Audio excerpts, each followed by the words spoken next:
Shalom Bapak Ibu, selamat pagi, selamat kita bertemu kembali di pagi yang berbahagia pada pagi hari ini. Saya percaya Tuhan telah melindungi kita, memberikan kita kesempatan waktu untuk beristirahat, dan pagi hari ini kita sudah bangun. Sebelum kita memulai tugas dan kegiatan kita sehari, marilah kita bersama-sama untuk merenungkan kebenaran firman Tuhan menjadi kekuatan bagi kita. Tapi sebelumnya kita berdoa lebih dahulu. Bapa kami yang ada di surga, Bapa, dalam nama Tuhan Yesus kami bersyukur karena pagi hari ini Tuhan masih memberikan kami kesempatan untuk merenungkan kebenaran firman-Mu. Kiranya firman Tuhan boleh menjadi berkat dalam pertumbuhan kehidupan rohani kami. Terima kasih Bapa di surga, berbicaralah bagi kami, urapi kami semua hikmat akal budi untuk mengerti kebenaran firman-Mu dalam nama Tuhan Yesus. Amin. Pagi hari ini kita akan membaca Mazmur 9 ayat yang ke-9. Penghakiman Tuhan itu adil. Jadi suatu saat nanti Tuhan akan menghakimi manusia yang ada di atas muka bumi ini. Tapi ingatlah bahwa penghakimannya adalah penghakiman yang adil. Oleh karena itu mari kita baca ayat ini. Mazmur 9 ayat 9. Dialah yang menghakimi dunia dengan keadilan dan mengadili bangsa-bangsa dengan kebenaran. Maksudnya bahwa pemazmur sungguh berterima kasih kepada Tuhan karena suatu hari Tuhan akan membebaskan sepenuhnya manusia dari segala apa yang akan terjadi penghukuman, yaitu mereka yang mencari Dia. Jadi yang dibebaskan sepenuhnya dari penghukuman ketika pengadilan itu terjadi, yang pertama yaitu mereka yang mencari Dia. Mazmur 9 ayat yang ke-10 dan sampai 11.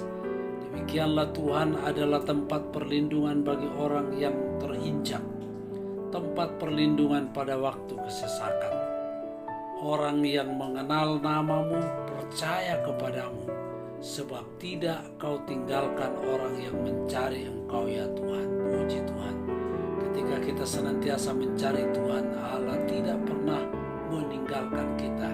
Dia akan beserta dengan kita. Dia adalah Immanuel. Puji Tuhan. Yang kedua, Tuhan mendatangkan hukuman atas musuh-musuhnya. Ketika kita dimusuhi atau kita memusuhi Tuhan, maka Tuhan akan mendatangkan penghukuman bagi orang-orang tersebut. Makanya di dalam Mazmur 9 ayat 7, musuh telah habis binasa. Tuhan akan membinasakan musuh-musuhnya termasuk iblis.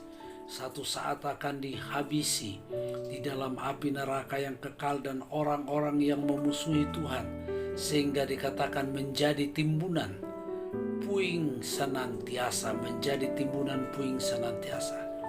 Kota-kota yang telah dimusnahkan Tuhan lenyap dari segala ingatan manusia. Luar biasa apa yang Tuhan akan lakukan bagi musuh-musuh Tuhan. Tetapi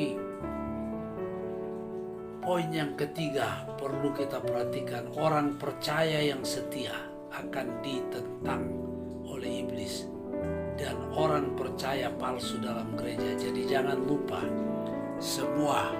tidak semua orang yang ada dalam gereja itu adalah orang percaya yang sungguh-sungguh.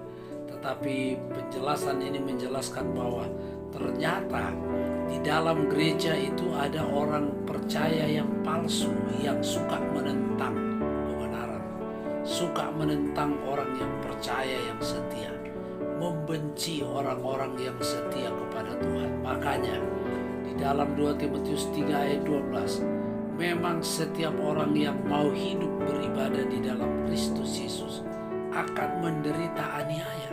Nah, ini mendatangkan penderitaan, mendatangkan penganiayaan. Tetapi ingat baik-baik, penganiayaan dalam satu atau lain bentuk tidak dapat dihindarkan oleh orang yang mau menjalankan hidup saleh dalam Kristus. Jadi memang ini tidak bisa dihindarkan, tapi memberikan kita kekuatan. Tuhan memampukan kita melewati penganiayaan, melewati penderitaan. Kita akan memperoleh mahkota kehidupan yang kekal. Filipi pasal yang kedua, Filipi pasal 1 ayat 29. Sebab kepada kamu dikaruniakan bukan saja untuk percaya kepada Kristus, melainkan juga untuk menderita untuk Dia. Jadi penderitaan itu merupakan karunia. Artinya Tuhan yang mengizinkan itu terjadi sesuai dengan kekuatan yang Tuhan berikan bagi kita. Demikianlah renungan kita pagi hari ini. Tuhan Yesus memberkati.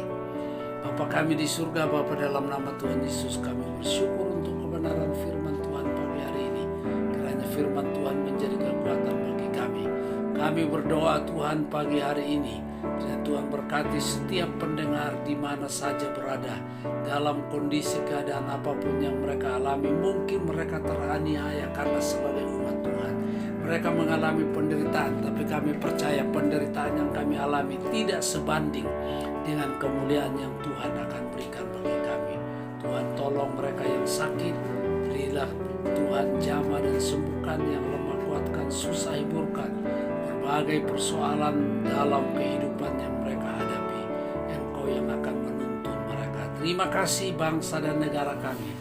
Kami tetap berdoa Tuhan berkati mereka, pemerintah dari pusat sampai daerah, sehingga dimanapun kami boleh berada di Indonesia, kami menikmati hidup sesuai dengan rencana Tuhan.